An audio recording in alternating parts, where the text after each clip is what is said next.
50.000 sekarang nggak ada artinya. Lu ngerasa itu kan? Lu pegang lembaran biru itu di tangan, dan rasanya kayak megang kembalian. Padahal dulu itu uang makan 2 hari. 73% pekerja di Indonesia ngerasa gaji mereka nggak cukup buat hidup layak. Dan kalau lu salah satu dari mereka, ini bukan karena lu boros, bukan karena lu nggak kerja keras, tapi karena ada satu hal yang diam-diam ngambil nilai uang lu setiap hari dan hampir nggak ada yang sadar.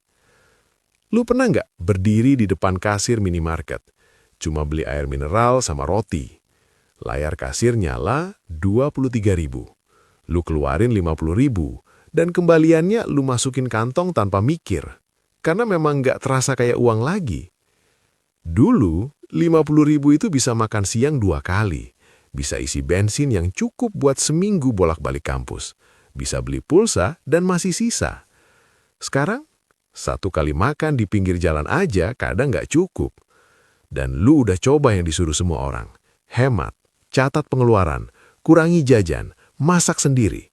Tapi kok tetap aja akhir bulan uangnya habis? Ada sesuatu yang lebih besar yang sedang terjadi. Dan ini bukan soal gaya hidup lu.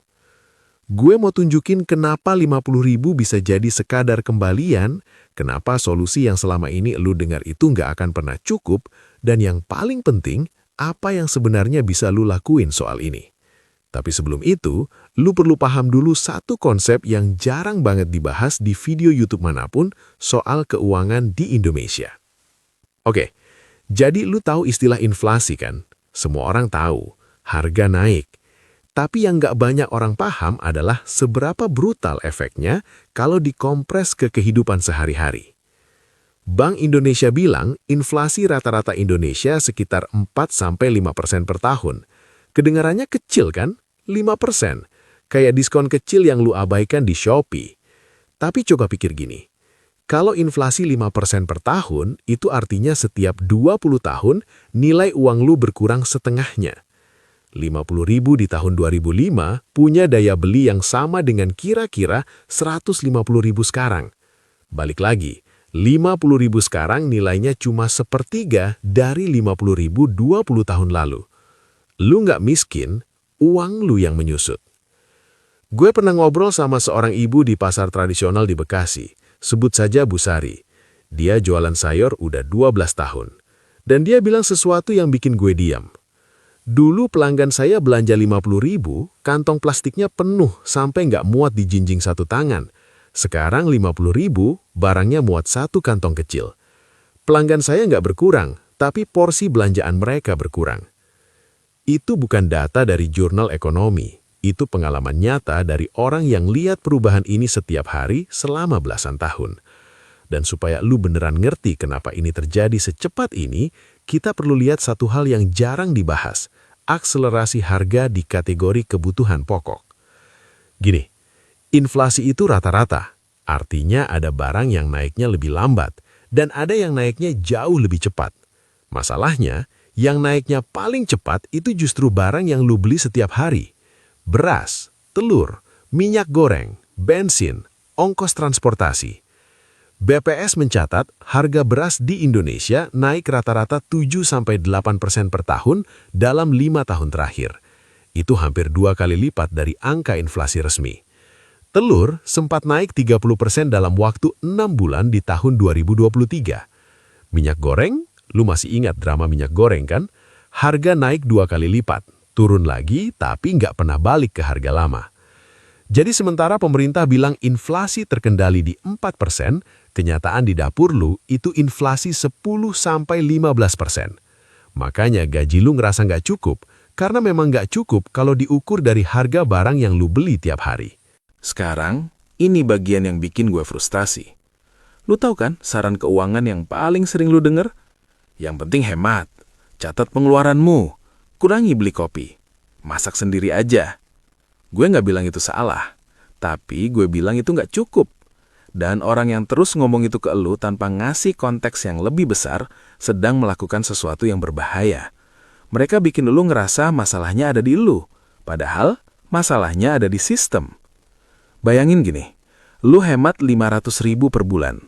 Bagus, dalam setahun, lu simpen 6 juta di rekening tabungan. Bunga tabungan di Indonesia rata-rata 0,5% per tahun. Itu 30.000 setahun. Sementara inflasi ngambil 240.000 dari nilai 6 juta itu di tahun yang sama. Itu kalau pakai angka inflasi resmi 4%. Kalau pakai inflasi yang lu rasakan, bisa 600.000 sampai 900.000. Lu nabung 6 juta, tapi daya belinya cuma 5.100.000. Lu nggak nambah kaya, lu cuma mengurangi kecepatan miskin. Dan itu masalah fundamentalnya. Lu disuruh menimba air dari perahu yang bocor.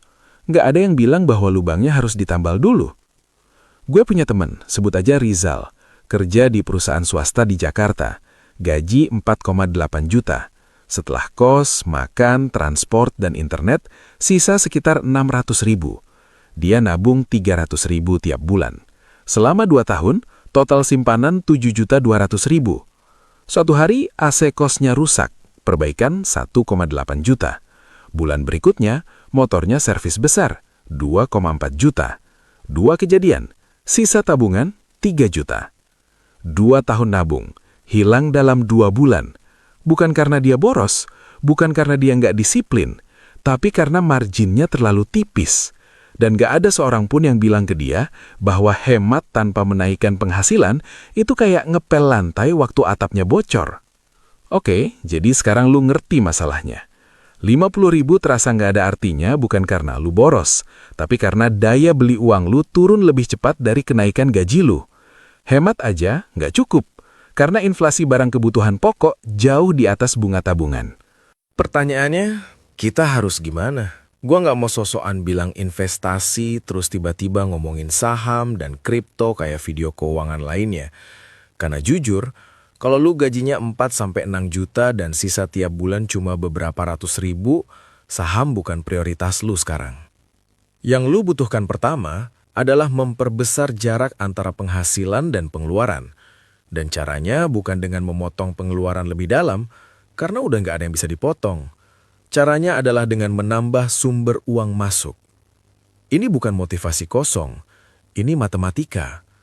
Gua kenal seorang cewek, sebut aja Dina, 27 tahun, kerja sebagai admin di Surabaya, gaji 3,6 juta.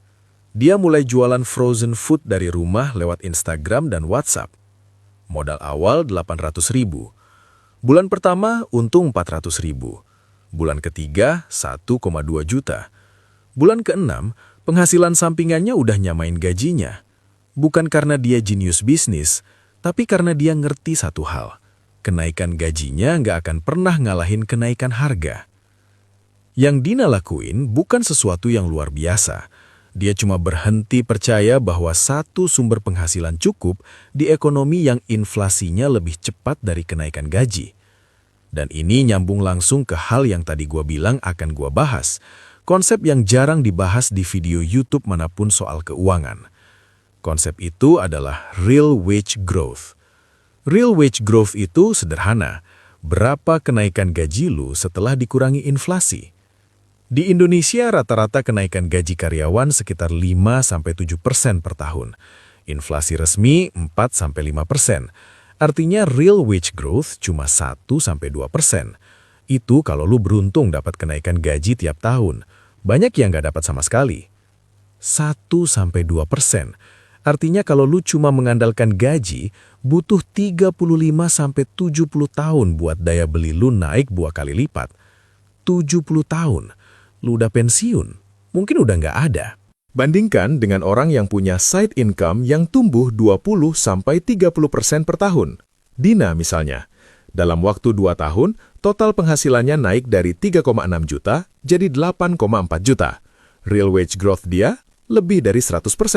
Sementara teman-temannya yang cuma ngandalin gaji masih di angka yang hampir sama.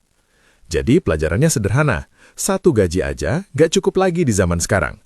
Karena kalau lu cuma ngandalin gaji, kenaikannya nggak akan pernah ngalahin kenaikan harga. Sekarang, gue tahu apa yang lu pikirin.